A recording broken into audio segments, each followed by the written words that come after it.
Good evening, everyone. Happy Saturday. Happy Ryder Cup second day. Absolutely loving the golf, by the way. You're lucky I'm doing this tonight because, we are smashing it. Anyway, welcome to Through Black and White's preview of the game at St James's Park for Arsenal. Big questions is, are we still in Arteta's head? In your head. In your head. Of course we are. Please like, share, subscribe, and hype to promote the channel as it helps. Join from just 99p or donate using the super chat at the bottom left-hand corner. All profits will be given to charity via guests. Please adhere to standard community guidelines. Keep comments respectful and, of course, enjoy the show. And I'm guessing Gary's watching the Spurs game. I'm watching the golf. Are you watching the Spurs game? Yeah, you know me too well. I've never been a big golf person. I couldn't even tell you what the score is. It's quite simple. The Ryder Cup is definitely the greatest spectacle in the world every 2 years. You can sod the World Cup, you can sod the Euros, even the Ashes. The Ryder Cup is just special. I love it. It's 3 days of pure theatre is the best way to describe it. And America take on the whole of Europe. And in the past, it's, America were just the dominant force, but now we're giving it to them. It's really good. Yeah, it's a bit like when England were crap in the Ashes and then they got good. Yeah, obviously I'm a football nut. I'd watch bloody any game, to be honest. And I would say my second sport after that's boxing. Yeah. But apart from that, I'm a funny one. I didn't mind basketball. I'm quite into basketball, but we're all different, aren't we? But it's just netball for boys, isn't it? Just like it's never been something I've watched. Golf or cricket's another one. Great sport. Never watched cricket. I just find them a bit like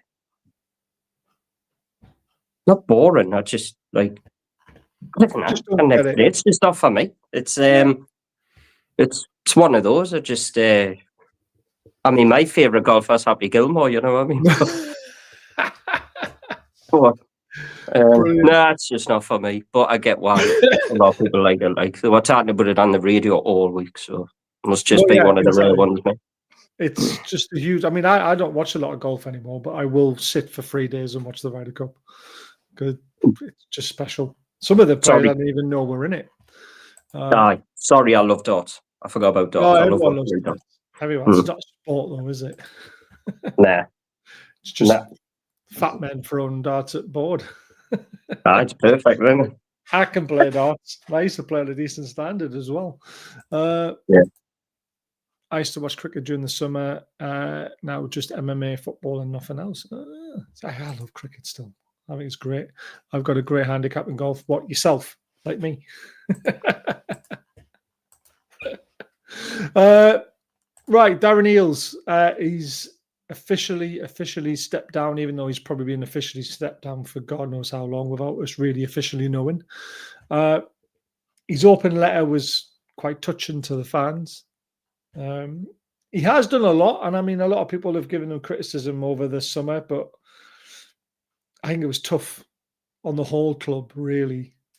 The owners are the ones that really should have took the flak and did for a bit, because they didn't get the people in charge that needed to be in charge at the right time to be able to make sure the summer transfer window went smoothly. And instead it looked like we just panicked. But I feel sorry for Eales. Obviously, it's not very nice in his personal situation what's happened, but he was a start of the catalyst as well when he came in. He has helped the club to its first major trophy. We wish him all well, don't we? Really, it's just a shame that this has happened to him. Well, you know how I'm like football mad. You're gonna laugh here. I haven't actually seen the interview. I haven't watched it. But obviously I can talk about what he's done. I have no doubt in my mind that what's happened to him has affected him. in the last year and a half. And Oh, yeah. personally, I think he should have gone a while ago. When you're suffering from something like that, I know things take time, but it took far too long to replace him. And from to do an interview now, 2 weeks after Hopkinson came in as well, it's just like, I don't know. I mean, it's probably his own choice, you know what I mean? But It was a handover period, wasn't there? He had to yeah, hand over but the job and the role and everything that was going on. So that's I why he mean, was there a bit longer than what we expected. I mean, obviously he's done good things. Obviously, I mean, clearly, I mean, but I mean, obviously we've had the Paul Mitchell debacle, which was his choice apparently, and if rumours are true, him and Staveley had a bit of a falling out as well. But the one thing I'd say about Darren Eales is he did it. I think it was Atlanta, wasn't it? Whoever in MLS, he's very good at building clubs up. I don't know what he's like when he gets to the stage when the clubs are built up. Can he go at the next level? I don't know, but he seems to have a history of like making clubs better that are nearer the bottom or starting a club from scratch. You know what I mean? It's but I mean I would say he's done a good job. And hopefully this illness he sorts himself out, gets the help he needs, and comes back stronger. Maybe might come back to Newcastle at some point. I don't know, but I think with what he's got, I think it's you don't get rid of it, you don't cure it, you just manage it. I think so. I can't see him coming back into football ever again, to be honest with you. But it's a shame. I mean, he's clearly. I mean, he announced it over a year ago, and he's still been working. So he looks like a person who might be able to manage it to me. You know, like you've just said there. But I don't know whether he comes back to Newcastle or not at some form. I've got no idea. But I mean, he's done a good job. Spoke a couple of times from what I can remember. He did say we can't lose Isak, but never mind. But, grass isn't always greener. The grass is not always greener. Well, I completely agree. And after watching him the day, I'll tell you what, man, sometimes some players I mean, I know it's early days, but sometimes some players just don't fit at a football club because that football club, you are not the main man at that football club. But his choice. Some players suit styles, some players suit teams and environments, some when they move. We've seen it happen before loads of times, but there's always this big question about, I know we're going off topic here, but Bruno Guimaraes, if he moves to City, will he be the same player at City that what he is at Newcastle? Because City fans are nowhere near, and this is no disrespect to City because we love Martin's channel, and the old generation of fans are brilliant.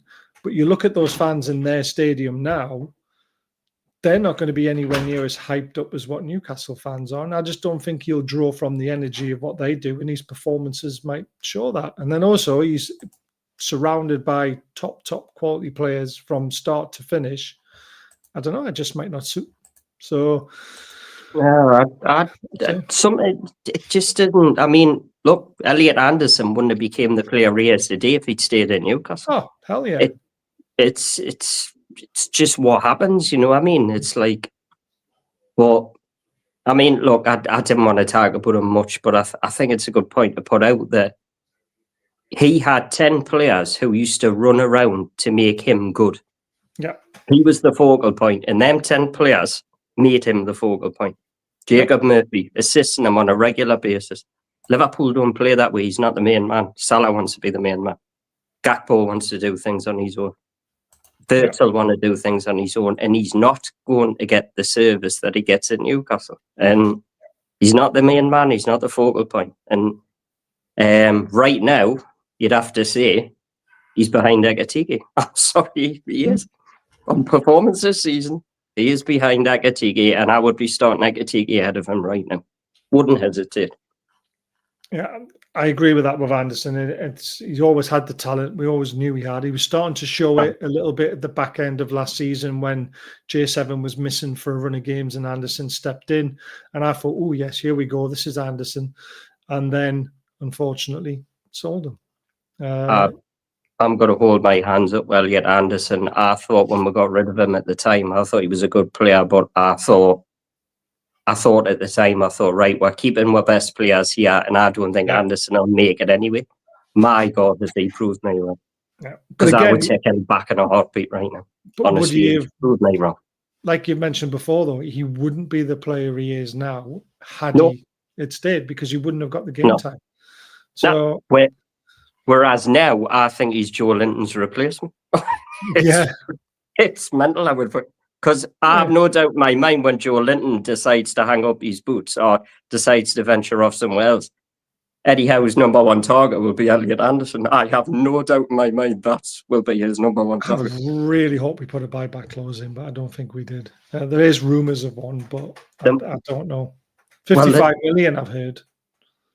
Yeah, I've heard that. Like, and apparently it's 2026. But look, that's just speculative. If that is true, then I would be activating that in the summer. I absolutely know that. In a heartbeat. I mean, no disrespect to like Forest and all that, but when I see him linked with Man United and all that, look, stay at Forest. Do not get to Manchester United and freak your career up. Honestly, stay at Forest. But after watching Forest tonight, I thought Forest were absolutely atrocious for 60 minutes. Like, was that a hangover from Europe, though? Because they only played on Thursday night at Real Betis, and they finished 2-2 in that game. So they took. I think they've been Postecoglou. I really do. I don't think he's a very good manager at all. And I'm starting to see the Spurs way that he's doing exactly the same. He'll create chances. Yeah, he'll create chances, which they did in the last 15 minutes. They missed sitters. But right now, they are miles off it. The Morgan Gibbs-White is nowhere near the player that was linked to Manchester City. Absolutely miles off it. Anderson's running that team at the minute. He's running the whole team. And look, Forest fans are saying he's not going anywhere, this, that, and the other, just like what you said with Isak. But the difference with Isak and Anderson is we're challenging at the top. They are really struggling at the minute. Yeah. And it's... Look, I think he'll stay the season, but I'd be amazed if Anderson's still a Forest player after next summer. I'd be shocked. But I think he'll stay in Europe next year, Mike, so they might be struggling. They might be struggling to keep a hold of Morgan Gibbs-White next summer as well. Well, he needs to improve because he was shite. Well, he came on in the second half, but I don't know, they're just really poor for me tonight. Anyway, first 60 minutes they were. After that, they played a lot better. And they should have equalised, but let's face it, their owner is absolutely screwed them because he's an idiot. Yeah, he's a pillock. He got rid of Nuno and replaced him with Postecoglou. I mean, that's like, you know what that's like? That's like getting rid of, like, not this high standard, but that's getting rid of Bobby and replacing him as soon as that. It's like, it's literally, it's like doing a stupid decision. And like, Nuno had his faults, but you've replaced him with a guy that put Spurs, regardless of that trophy. I could have won that trophy. Manchester United win the final. That's how bad that competition was. And the Spurs finished, 16th? Yeah. But like, atrocious. Man United, wasn't it? Like, I mean, look, having Spurs at 16th in the league last season, it's atrocious management. It really is. I mean, with that squad, there's nowhere near. They shouldn't have been 16th last season. They did have a lot of injuries, but you would have thought they'd be better than that. Right. Wednesday night, job done. We'll talk about it a little bit because it was, and again, it's job done. I'm not one of these ones who are going to, I know you guys did in the group and you were bigging up players and this sort of stuff, but I can't get excited by beating Bradford in the Carabao Cup and start calling out players and saying they're this, they're this, they're that. Not until they've done it against an Arsenal, a City, a Liverpool, a Brighton, you know, a top team in the Premier League. That's when I'll get excited by a performance. But for me, it was job done. That's what they had to do. That's what they should do. and they performed very well. I agree with you in a way that, like, you've got to do it against certain teams, and you've got to put it into perspective. It's Bradford, but you've got to beat what's in front of you. And I've watched Man United lose at Oxford. I watched Liverpool struggle. Grimsby, sorry, not Oxford. I watched Liverpool struggle to beat Southampton at home 2-1. Arsenal winning 2-0 at Port Vale. Last goal in the last few minutes. I thought Newcastle absolutely obliterated Bradford on Wednesday, and the only negative I had of that game was our finishing was poor, as ridiculous as that sounds, because I think I counted Elanga, Gordon,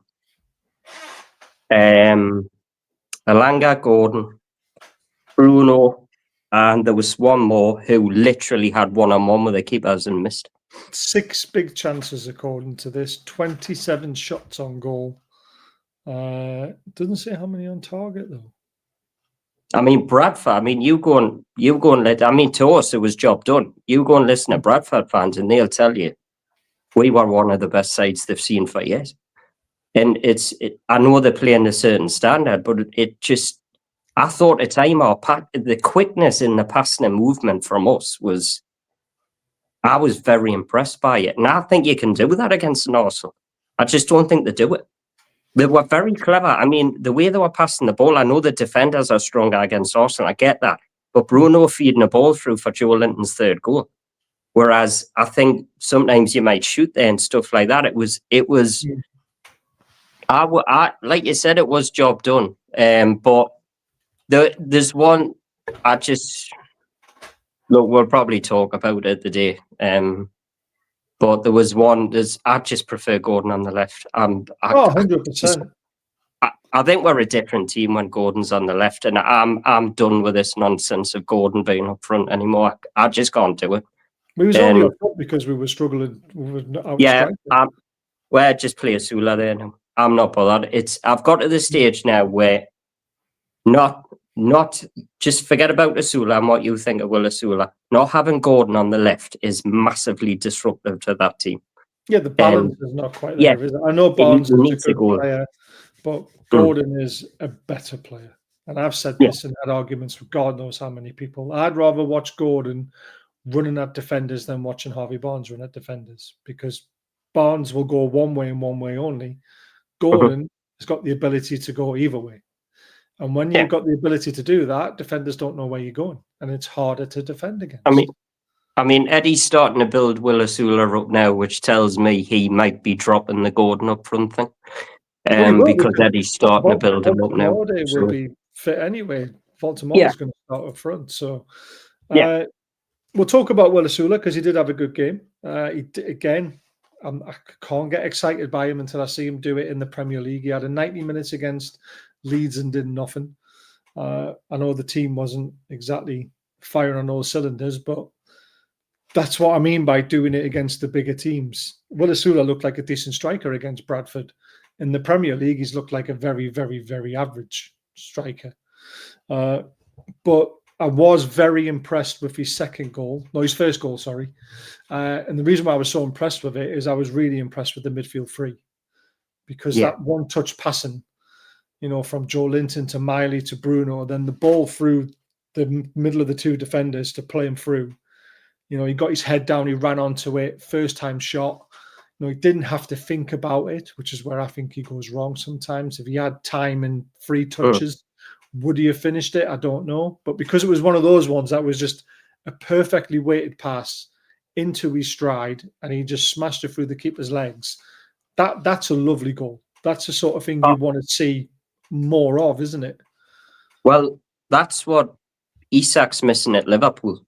Yeah. That's what Isak's not getting, is Bruno's feeding a ball through. But watch that goal again. Asula points and he's away, right? And Asula knew that Bruno was going to give him the ball. And when he went one-on-one with the keeper and he finished it, look, regardless of what you think of him, yep, I agree. I thought he was terrible at Leeds. You could argue the service to him was just as bad. It was frigging hopeless. And It was, but then he got that But really one big chance, and in the Premier League, you might only get one big chance in a game, and he fluffed it.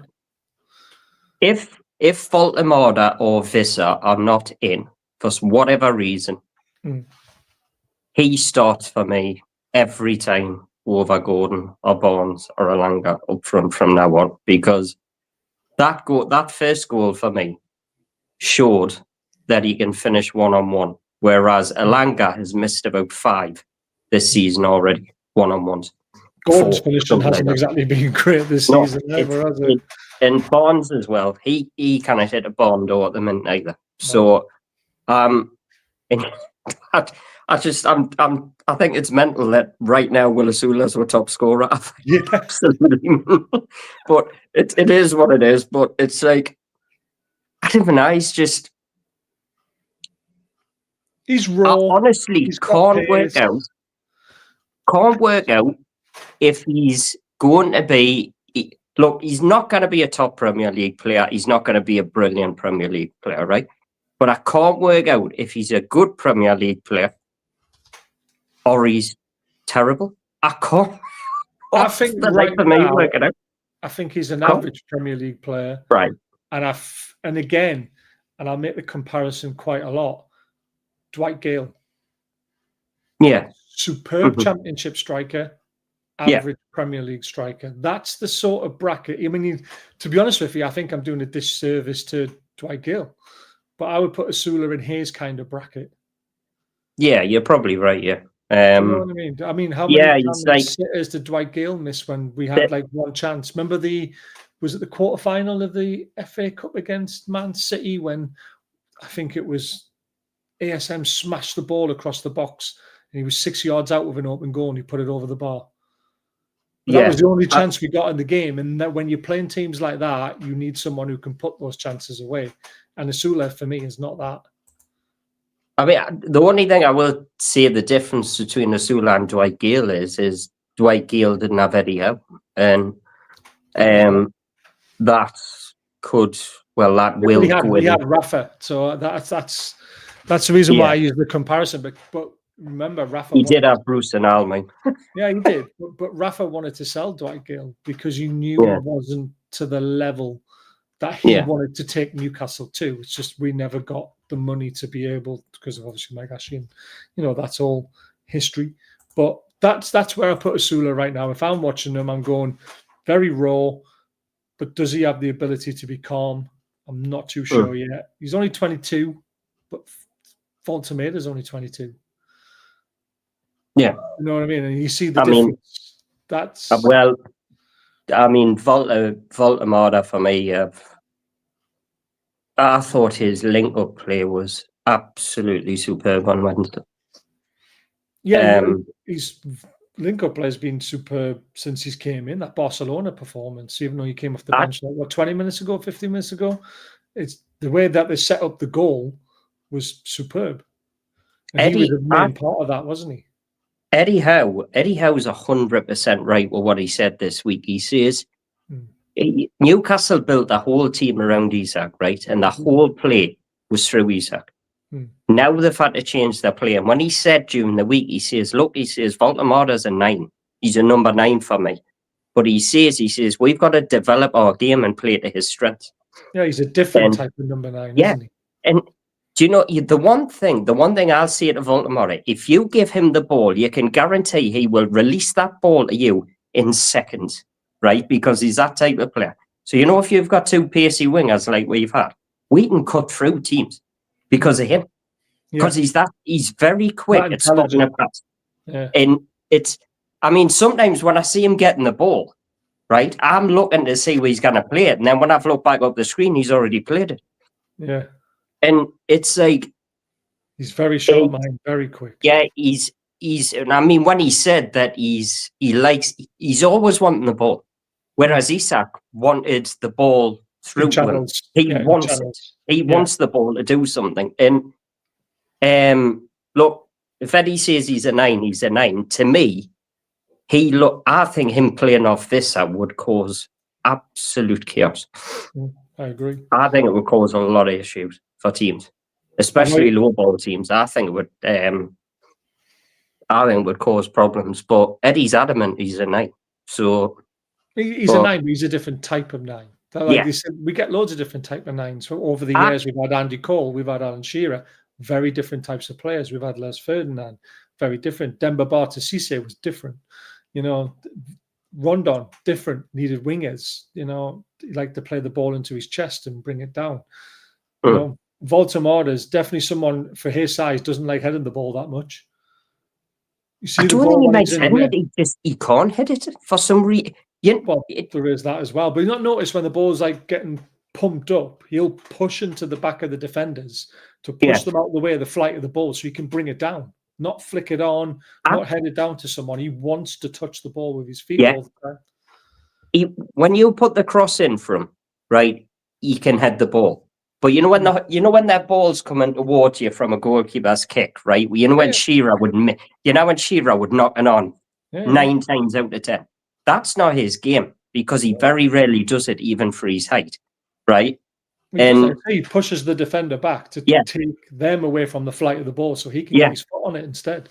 The key to Voldemort is the wingers, right? It's 100% the wingers, and them wingers need to start firing. It's that simple. They need to start firing because right now our wingers have been poor this season. I think our wingers have got to score 15 goals each this season.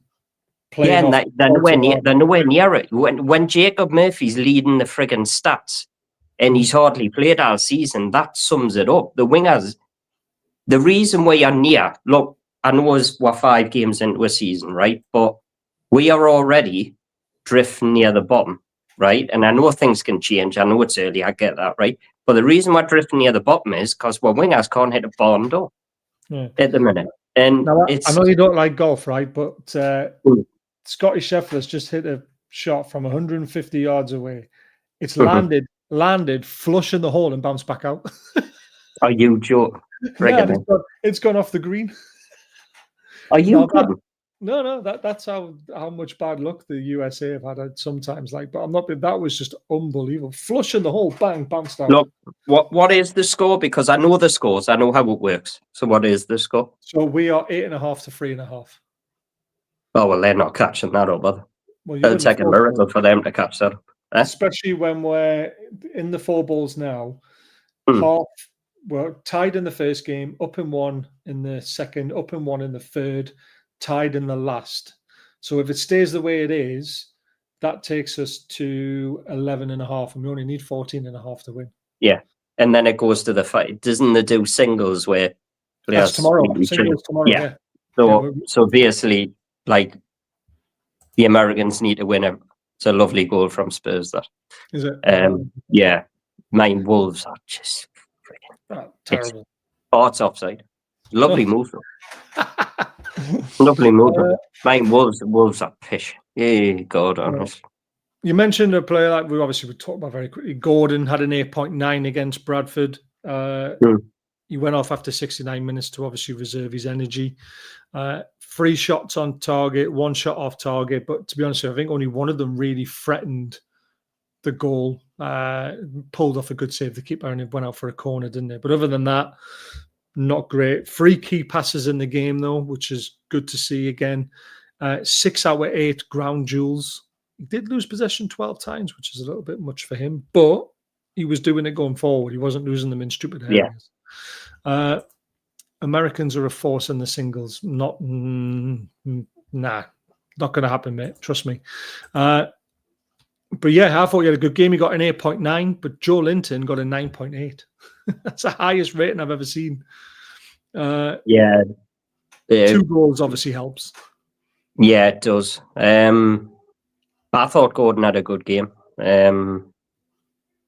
But once again, couldn't hit a barn door. Everything else was fine. But do you know what it is? He kind of got an assist, didn't he? Even though it wasn't an assist. I mean, his shot was terrible, and then it fell to Joe Linton's feet, and he slotted it home, didn't he? If we don't start scoring goals on the wings, right, by January, I wouldn't be surprised if Eddie gets a winger who can score goals. I've heard a few rumours That's that brilliant. we are looking at a... Someone's ringing you. Yeah, I've heard a rumour that we are looking at a winger who can score goals. Who that player is, I don't know. But tell your missus sounds to turn the white. vibrator off. Soft. I'll be. Do you know what it is? I'll be 2 cents. She'll ring the kids in a minute, man. She's out with her friend's house. I'll be 2 cents. Yeah, no bother, mate. She's out. She's in the other room teasing them. So for that Bradford game, before we go on to the Arsenal game, for me, it was job done. It really was. I can't get too excited by it because, like I mentioned, no disrespect to Bradford, but they are in League One. You know, Newcastle defending their trophy. You should expect a performance, especially from players who are looking to sort of try and force their hand to get into the starting 11, like Asula, Miley, Lewis Hall wanting to be back in the team. You expect these kind of players to push. Alanga as well. Told you before the start not to put Chelsea confidence. Yeah, you're right, Jim. So far, it was a pleasure to watch Bradford game. It was a good game to watch. Don't get me wrong. I was at work. It was a nice distraction. Like I said, it's very hard to get into a sort of, I don't know, like when I'm watching Arsenal tomorrow, I'm going to be very different because it's a massive game. You know, it's hard to get up for games like Bradford. No disrespect to them. It's just how it is, isn't it? But we'll talk about the big game. I mean, this is a huge game for Arsenal as well. Obviously, Liverpool dropping points. Unbelievable today. Well done, Crystal Palace, doing what Liverpool have done to so many teams this season, scoring in added extra time. But Arsenal are on 10 points. They're sitting in 7th now after the Saturday fixtures. We're sitting in 15th, but we're only 4 points behind Arsenal. You know, that's how tight it is. That's why it's hard to really look at the league at this stage and go, it's starting to show its true colours, especially when the dirty unwashed are sitting where they are. But I just want to quickly, just nice to have the winning feeling back again. There we go. But yeah, it's going to be a tough game. But we've got a great record against Arsenal, Gary. And I mean a great record. We've got a clean sheets galore against them. We've kept 4 clean sheets this season. So Nick Pope is is top of the list of the amount of clean sheets this season so far. It all points to a tight game, but I'm really excited by it because I think this is the test that we need to see how far we've come as a team now that the rat's gone. And we've had a few games to try and gel. He's had a little bit more time preparing the team. It's an exciting prospect to beat Arsenal again tomorrow. I think we need a win. I think we need to get a move on. Honestly, I do. I know it's early. I get it's early, but we are now 6 points behind Palace. And all I've heard all season is Man United have been absolutely atrocious this season. They're ahead of us. And I've heard teams have been terrible this season, and they're sitting above us. Yeah. We've got no excuse anymore. We need to get our finger out, and we need to get moving up that table. But we have only lost 1 game, and that was against Liverpool. Yeah, and you know why? You know why we've only lost 1 game? Because we keep pissing drawn games. And drawn games is the most overrated thing in the planet. You might as well lose one and win one. Because draws absolutely cool. Because do you know what it is? We've drew 3 and 1 year the bottom. Drawn 3, sorry, 1 year the bottom. And look, I very rarely agree with TalkSport, right? But Alan Brazil was on TalkSport. I was dropping the wife off at work on Thursday, and Alan Brazil went like this. He was starting with the betting for the weekend. Yeah. And he went like this. He went, you know who disappointed me at the weekend? And I knew who he was going to say. I knew straight away. And he went, Newcastle disappointed me at the weekend. he says, I thought Bournemouth were there for the taking, and he says, I think they looked happy with a point. And he says, I'm screaming at them to go for it. They had Bruno and Joe Linton on the bench and they didn't bring them on. He says, I'm screaming, go for it. Bournemouth aren't playing well, go for it. Go for the win. And I think Newcastle need to be a bit more ruthless. I just think, go for it a bit more. Because I've seen it too many times this season away from home that they're just like, they're happy to, like, the players were chuffed to bits after getting a draw at the end of Bournemouth. Absolutely chuffed to bits. Well, Bournemouth have been a very good team this season. 100%. It's a very difficult ground to go to.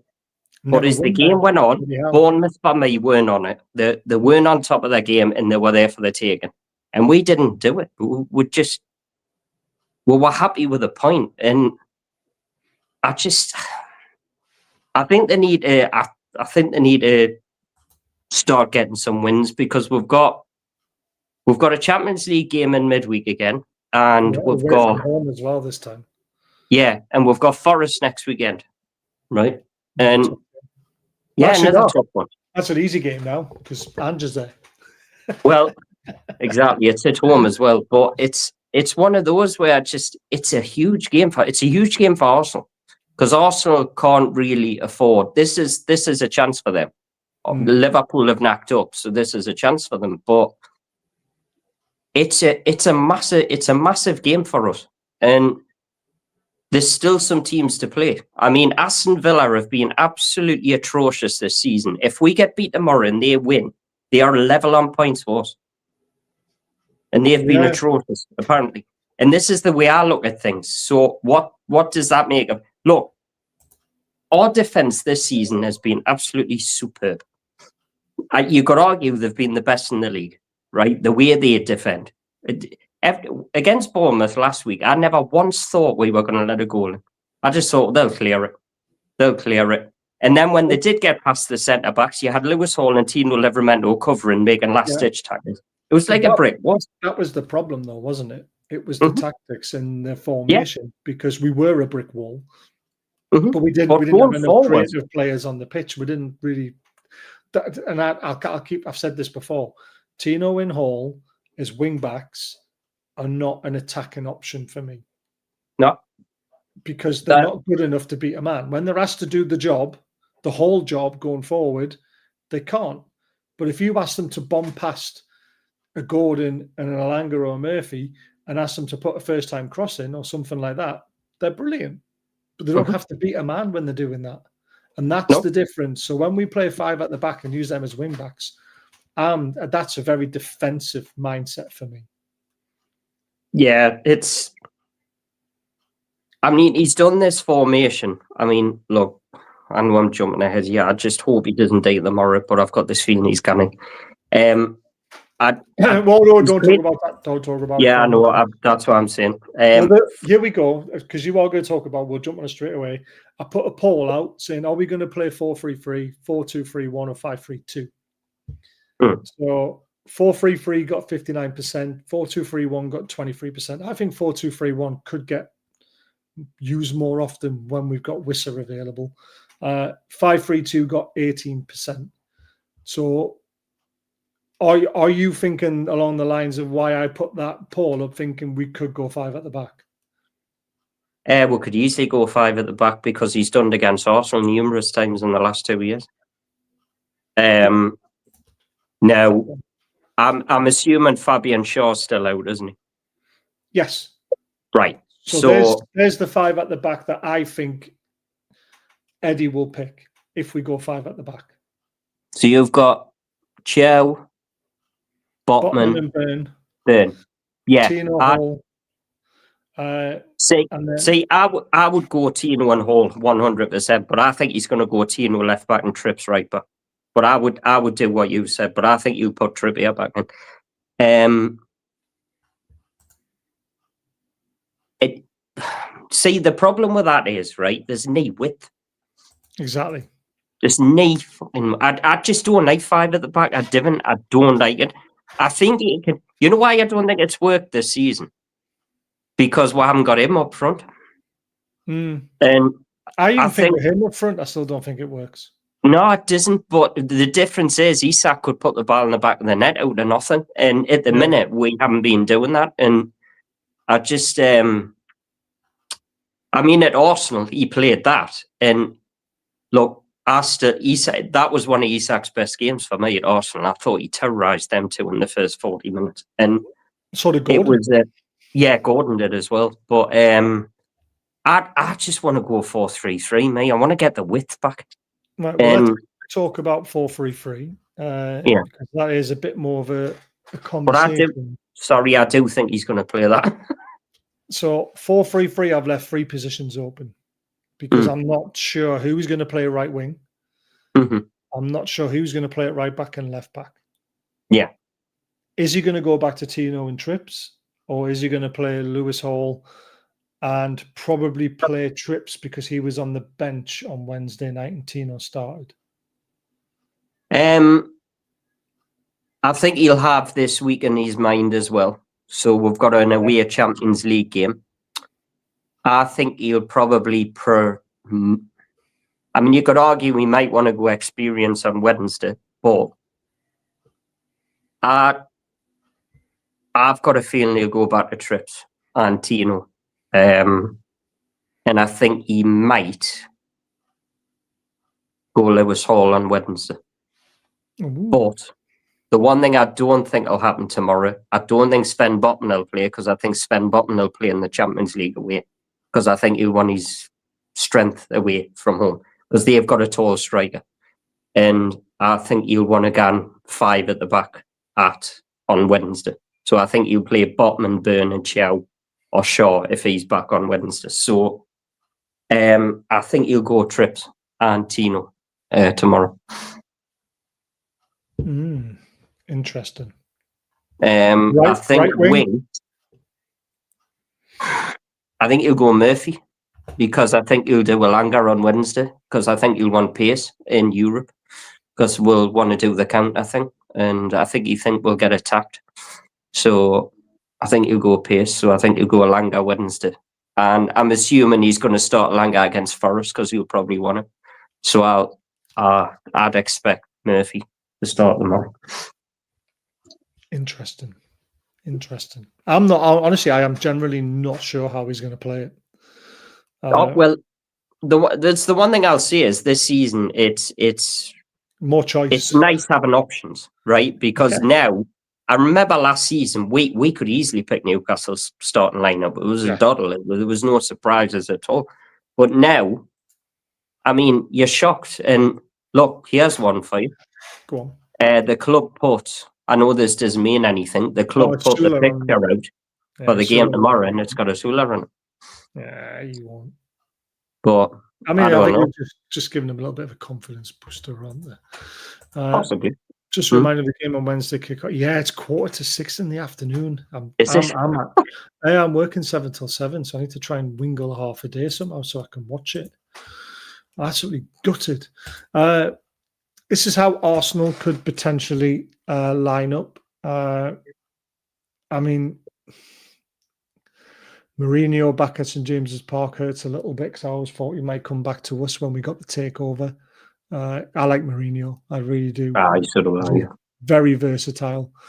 They have improved as a team in quite a few areas. If you think of Eze coming in, Zubamende coming in, Gyökeres coming in up front.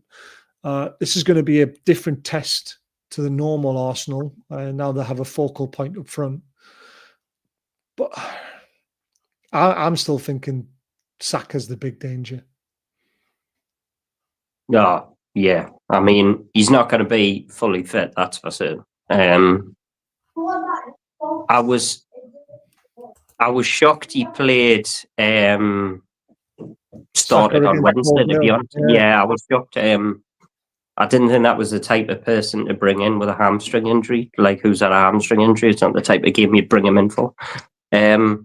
Madueke's obviously out. Who's the midfielders? Rice, Zubamendi, and who's the other one? Marino. Yeah.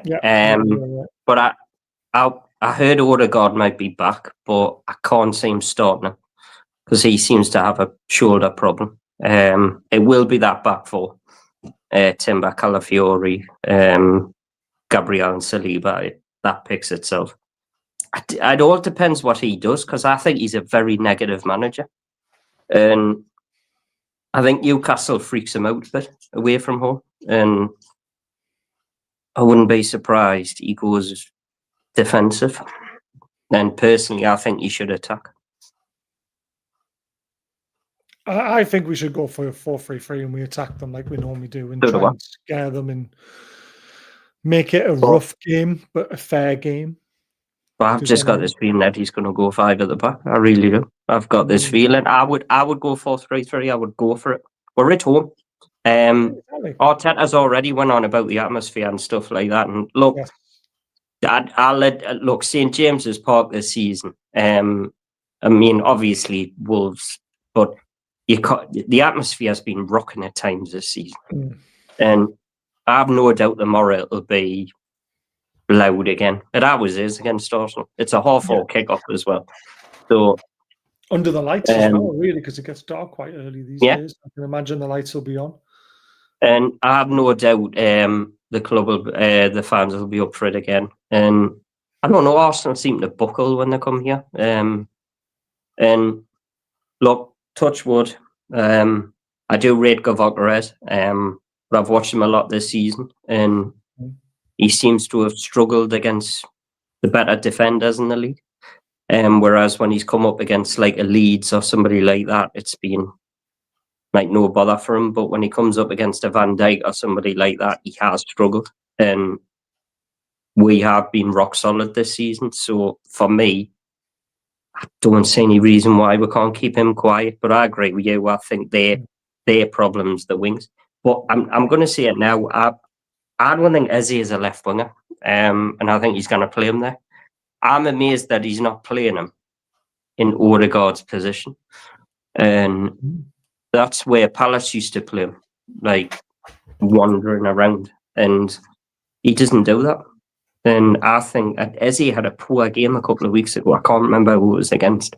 I think Eze is best in a 4-3-3 is best in Joelinton's position, isn't he? I agree. On the left-hand side of midfield, he can drift, he can go where he wants. You know, he's talented enough to do it all, isn't he? Yeah, Eze on the left doesn't frighten me. I think he's a good player, but he doesn't frighten me on the left. Zubimendi, I don't know much about. I've watched him in glimpses, and he looks a good player. Obviously, Declan Rice is Declan Rice, but I trust our midfielders against anybody. When they're on that game, they can beat anybody. Them three, and it's always the key battle against Arsenal, and I think it'll be the key battle again tomorrow. I can see Joelinton having a lot of defensive work to do in the left side, like doubling up on Saka, like they did a few years ago when Dan Burn was playing at left back. Joelinton was there to help him out, and I still think even though either Tino or Lewis Hall are quicker than Dan Burn, I still think Saka's good enough if he's one-on-one to beat any of our defenders. So I think Joelinton plays a very big defensive part in this game if we play 4-3-3 again.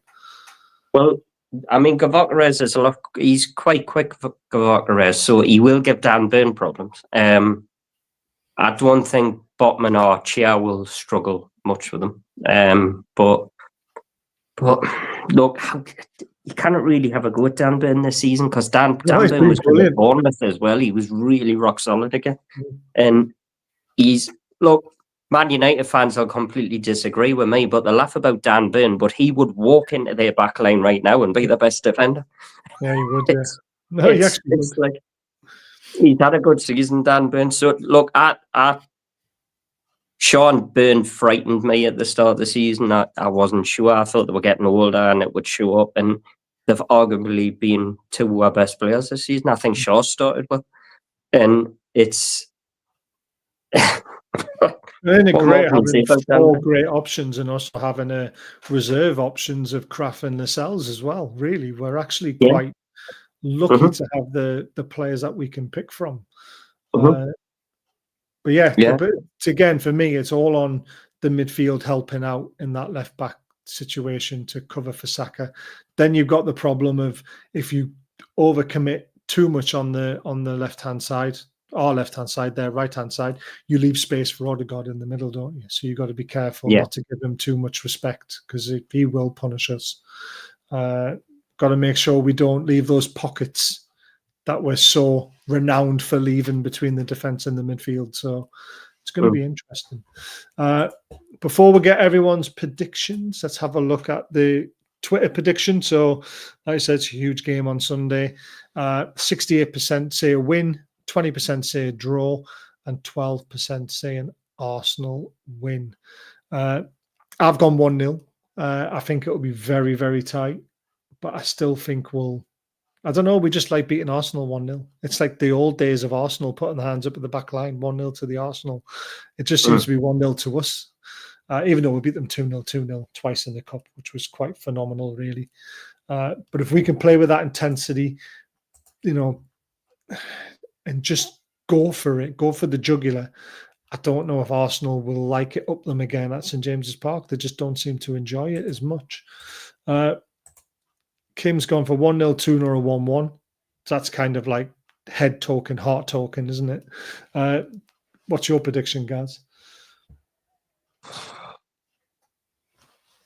Yeah. You know what it is? It's one of those for me. It could literally be anything. Yeah, it could be. It could be, because Arsenal could easily win the game. Newcastle could terrorise them and win the game, or it could easily be a draw.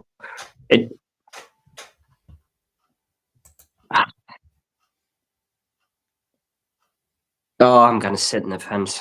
As bad as that sounds, I'm going to sit in the fence. I think Arsenal are decent this season. I think they've got a bit more steelness about them. I just think he's the problem in charge. I think if they had a more active manager, then I think Arsenal would push Liverpool all the way. But I think he'll go a bit negative. And the only reason I'm going for a draw is because I haven't really got the confidence in Newcastle scoring many goals at the minute. So I tell you what, I'm going 1-1, but 0-0 wouldn't shock us, mate. Honestly, another 0-0. But I think it would be a draw, but I would not be shocked if Newcastle won the game either. But I'm sitting on the fence purely because we're struggling to score goals, and Arsenal didn't like coming up here. So Arsenal are very hard to score against themselves, to be fair. If the Newcastle turn like they did v Liverpool, Newcastle 2-1, but I can see 1-1 myself. It's a fair shout, that. 3-1 to Gary, he says, from Gary, sorry. Les always positive, but not always right. I mean, I'm normally on the fence for a game like this and getting splinters up my backside, left, right, and centre, to be fair. But I honestly think 1-0. I don't know why. I just think if we just get into them and Bruno's on it and Joe Linton's on it, I think they'll be like mice again at St James's Park. I really do. I think Gyökeres will go quiet. It's happened a lot. I mean, I've watched some of the best defenders struggle at St James's. I think it was Saliba lost the ball last season from Fabian Shaw, which led to a goal. Now, you're talking about one of the best centre-backs around who literally struggled. And this is where, look, I cannot stand them buggers in Liverpool, but this is where they're different, Arsenal. Liverpool don't come up here and look frightened or intimidated. They get on with it. You know what I mean? And it's like that's what I would say. But it's Arsenal always look intimidated up here, especially recently. And I think they're right. To win the title, you've got to come to St James's Park and win, which is what Liverpool can do. Come up here and not give us respect. I think that's probably what Arsenal give us too much of. Well, Liverpool don't. Liverpool don't really give us that respect when they come up here. They just expect to turn up and win, and then they do. But like City don't really give us that much respect. They come and play their game, and they're not scared. They're just, they know we're still potentially a 6-team club in the Premiership, so they kind of make us act like it when we're on the pitch. Yeah. I don't know. It's a weird thing to say, but I just think like you mentioned with City and with Liverpool, they just have a different aura about them when they come to St James's Park, don't they? It's like they know they're going to be in for a battle and they're ready for it. Yeah, exactly. Man United were like that in the 90s. It's like the atmosphere would be absolutely electric. Apart from that 5-0, Man United would always come to St James's Park with the Steelers. I've never seen us batter a team like we did Manchester United and the beat were 1-0. Because that's what these teams do. Yeah, stayed in the game. But I don't see that from Arsenal. And it's not because I don't think they've got the players. I do. They've got top players, but it's him in charge. I just don't think he's got the balls to do it. Honestly, I don't. Go ahead. But, I don't know. It's going to be a great game to watch. I don't know if I'm going to be doing a watch along, guys, because the golf is just so intense. It's getting tighter now, and we'll see what happens. But thanks as always, guys, for joining so late on a Saturday night. Appreciate it. You've gone 1-1. I've gone 1-0. You're going draw. I'm going win. Everyone else seems to be buoyant a little bit, so we'll see what happens. Review Monday night because I can't do tomorrow night, and then Tuesday, Martin's coming over for the 6th episode of All Brothers. So join in for that, guys. You're more than welcome to join in on Tuesday night if you can make it, because it's nice to have some more voices on that show. It's a good laugh. We just talk football. I get a load of crap from Man City fans. It's great. Do you, why? I wonder. The Haaland situation. It's always Haaland, isn't it? Like I say, the best finish. Yeah. Well, we can't help it. We can't help it that Liverpool have knocked him up, can we? It's not our fault. He was world class for us. He's crap for them. But now I'm getting, do you see why Haaland's better? I'm like, oh, man, I kind of got to admit defeat a little bit, but people don't get it. I'd rather watch somebody who touches the ball 50 times in a game and creates things and brings other people into the game than watching someone who touches the ball 7 times and scores a hat-trick. Well, what you want to do with respond is you want to go like this and can you imagine what Eddie Howe would do with Haaland? Yeah. He'd definitely make him a better footballer, wouldn't he? I love it. I'm not going to put the league table up, guys, because at the end of the day, there's a certain team doing too well for my liking. And you know what it is? Before we get, I'm going to tell you something about that certain team, right? You have a look at who they've played, right? Mm-hmm. Good start. Premier League, not going to lie, good start. West Ham, disarray. Complete disarray. Forest have been Postecoglou and have been in disarray all season, right? Mm-hmm. Brentford at home, last minute goal. Oh, Brentford should have scored as well. They had a penalty, didn't they? Aston Villa, absolute disarray all season. Have a look at the next 10 fixtures and then come back in 10 games time and tell me. That's why they're horrendous. That's why I'm horrendous. The league table up. City, they haven't played one of the top 6. Yeah. They haven't played us. They haven't played any of them. Yeah. The they haven't played the Fulhams, you name it. The Agwood sides. They haven't played them. The credit I'll give them, though, is they have picked up the points now when they know they're going to struggle. It's a good start. I do actually think they will stay up now because of the start. I do still think January is going to be a big test for them when all those players go off to AFCON, but there might be 3 worse teams than them this year. Sunderland will stay up this season 100%, but they will not finish above us. No, I'm not. Definitely not. No chance. Because Newcastle will get themselves into gear at some point. And Sunderland have got City, Chelsea. They've got to go to Old Trafford soon. They've got Liverpool. They've got loads of them coming up. Chelsea will get red cards, man. They're terrible. I hate Chelsea. 2 red cards in 2 games. Well, that keeper last week. Absolute bloody idiot, honestly. And Chalobah today. Well, I said this at the start of the season. I do rate Chelsea, but they've got no defenders. They're shite at the back, and I stand by. Yes, we do. None of their defenders get in our team. None of them. Yeah, agree. Absolutely agree with that. Right, guys. We'll see you Monday night. Good luck tomorrow. I will be on Twitter posting a few things through the game. Hopefully, we'll just get into them. That's all we've got to do. Get into them. Give them this. No respect at all. and just be a bit dirty, but don't toe the line too much, and we'll beat them. Anyway, good night, everyone.